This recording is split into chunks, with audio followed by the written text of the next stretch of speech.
My long-awaited book, Astrology Realized, is finally available and waiting for you at Amazon and other online retailers.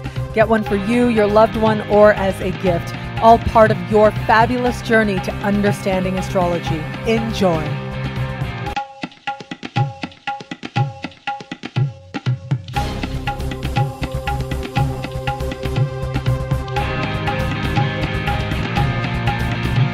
Hello, fabulous Aries. Welcome to your love-focused horoscope for 2014.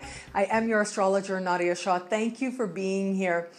What an exciting year for love you have ahead of you. Now, the big movement for you in the general horoscope and for this horoscope has to do with Mars in your opposite sign. So think about opposites, right? What is that? That's usually people. And it usually has to do with attraction. It has to do with partnerships because partners are a mirror to who we are and to who you are as well. Now you did, if you think back just a little bit, up until about a year ago, you were going through some pretty intense lessons right up until 2012, October of 2012, you were going through some major partnership lessons. Major lessons in love. And just about every Aries I know out there had at least one or two really memorable attractions or moments that really clarified to them not only what they're going for in love, but also what they are not going for in love as well.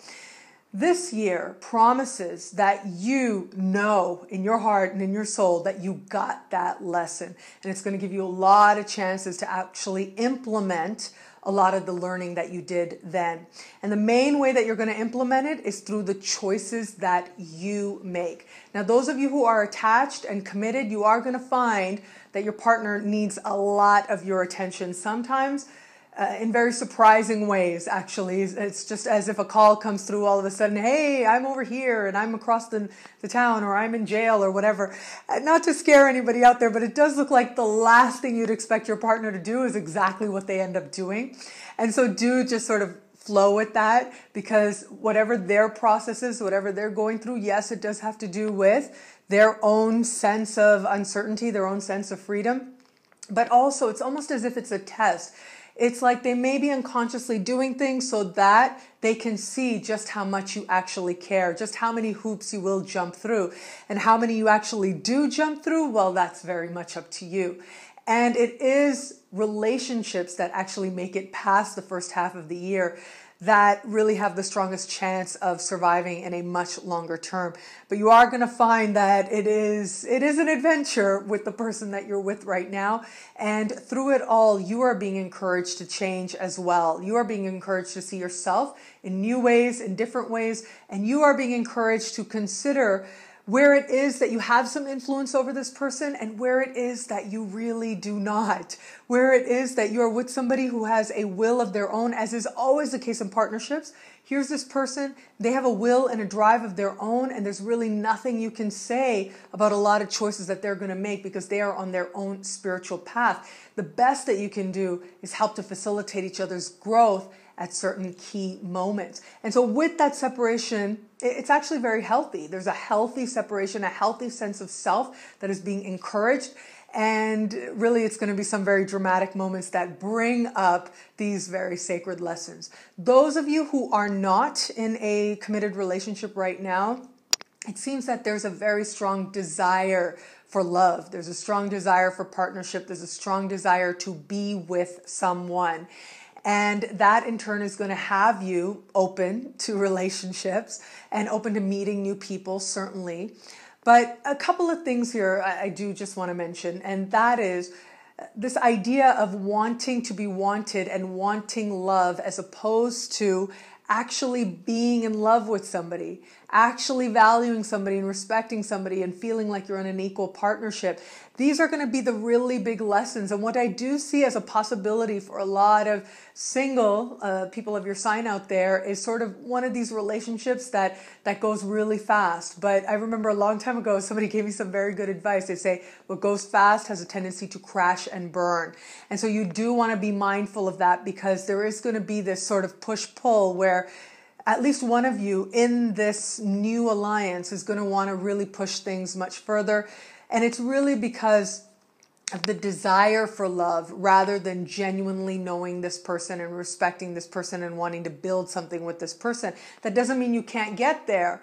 But what it does mean is that there is some caution for you to strive to be honest with yourself. And my gosh, are you going to get a lot of opportunities to be honest with yourself? In fact, there is no not being honest with yourself. The moment you start thinking that, you can fly off on a dream and you can just rush into something and that it's perfect, you're going to find some very dramatic moments. And the more off reality you are, the more dramatic they're going to be.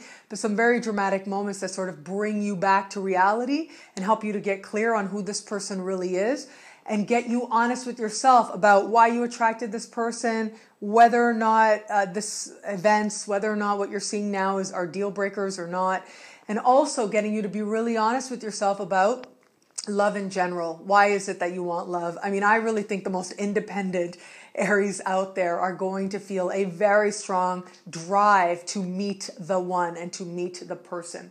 Now, there are a lot of Aries out there. I got to be honest about this as well. A lot of you out there are going to find yourself attracted to somebody from the past. So somebody from the past likely to come up again.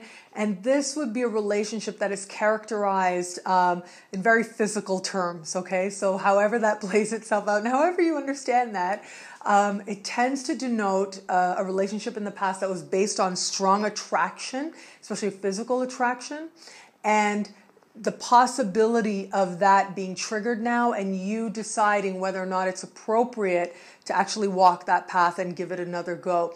This is Mars after all, and it does have to do with instinct, and it is a very strong physical planet. Big lesson for you in this life is to trust your instincts, to trust the immediacy of the moment and what you feel. But when your ruling planet is retrograde, he's asking you to contemplate. He's asking you to be honest with yourself. Why do you want what you want? Why are you drawn who you're drawn to? A lot of those attractions, they're based on some of our earliest conditioning, our earliest experiences before we could even talk. A lot of times they're based on the emotional states we got used to before we even learned to talk. That's very much a symbol of Mars. It has to do with what turns us on. You get a chance to really look at what that is for you and whether or not that still works for you. And in that process, you get to choose differently. You get to decide now as an adult whether or not that's working for you, and where it's not, you're going to be shown the way to do the work so that you actually are physically turned on by people who demonstrate higher qualities, more in line with the adult you are and more in line with the love and the respect you know you deserve. All in all, it's going to be a really eventful time in love and partnership the first half of the year, but it's really the second half of the year when you start to have a lot more fun. So whatever intensity roller coaster finds you, enjoy it, ride it. You will know the feeling of life thanks to love. But it really is in the second half of the year that the fun comes back. And you start to say to yourself, okay, I want something a lot more real. And in trusting that, you start to trust yourself again on very deep levels. You trust yourself all along the way, but I do see at least one or two kind of bad calls on your part, which may leave you a little bit shaken, but it's part of learning, it's part of life, and it's part of the fun. And really, the fun kicks into high gear in the second part of the year. What an exciting year you have ahead for you in love. Truly very adventurous. Enjoy it.